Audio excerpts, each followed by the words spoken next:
On va revenir sur ces constructions qu'il faudrait peut-être revoir parce que ces canicules, elles devraient être annuelles. Désormais, ces épisodes de chaleur extrêmement forte.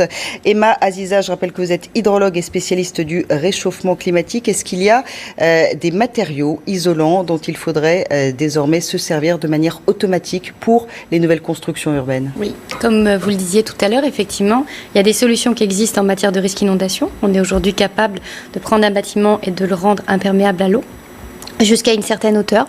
À partir du moment où il y a un enjeu humain, on va délocaliser les gens. Mais par contre, en matière de canicule et de sécheresse, on a aussi des solutions en matière d'architecture, en matière d'urbanisme.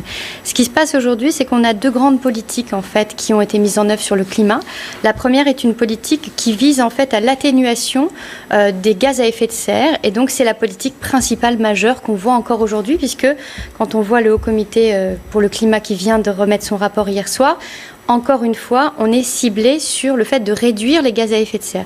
Ça, c'est qu'un volet, si vous voulez, qui finalement se concentre que sur le futur et qui essaye de faire en sorte que le futur soit moins pire. Donc ça, c'est une des choses. La deuxième chose, et qui est la plus essentielle d'après moi, et qui a été mise à part, finalement mise de côté dans les politiques globales climatiques au niveau mondial, c'est l'adaptation. Et finalement, c'est ce dont on est en train de parler aujourd'hui, c'est-à-dire comment on va s'adapter. Alors jusque-là, je disais toujours comment on va s'adapter à demain. J'ai envie de dire, vu la chaleur aujourd'hui, comment on va s'adapter à aujourd'hui. C'est-à-dire qu'on est capable de trouver des solutions. Par contre, il ne faut pas que ce soit des solutions qui génèrent de nouveaux problèmes. Parce que utiliser des climatiseurs finalement à outrance, comme c'est le cas aujourd'hui, parce qu'on n'a tout simplement pas le choix et parce qu'il faut protéger les personnes vulnérables et les personnes tout court qui deviennent vulnérables avec ces chaleurs, puisque les corps ne supportent plus ça. À un moment donné, il va falloir effectivement mettre en place des solutions, mais si le climatiseur augmente la température de la rue de 2 à 3 degrés, si on émet des gaz à effet de serre avec ces fameux gaz réfrigérés fluorés qui vont être bien plus importants en termes d'impact sur la couche d'ozone, avec entre 2000 et 20 000 fois plus de gaz à émission, d'émissions de gaz à effet de serre, on va se retrouver face à un nouveau problème qu'on va devoir gérer, c'est-à-dire qu'on va empirer demain en trouvant une solution pour aujourd'hui. Donc le problème, si vous voulez, c'est qu'on a toujours travaillé en silo.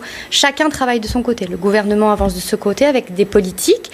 Les climatologues font leur travail sur le plan de la prévision climatique. Les hydrologues vont sur le terrain analyser les états de sécheresse ou d'inondation. Et puis les météorologues vont regarder ça au quotidien pour nous dire ce qui se passe. Le problème, c'est qu'à un moment donné, il va falloir mettre tout ce monde ensemble et finalement travailler aussi avec les urbanistes et les architectes pour essayer de trouver des solutions cohérentes qui ne génèrent pas derrière finalement un nouveau problème. Vous diriez que la France est en retard ?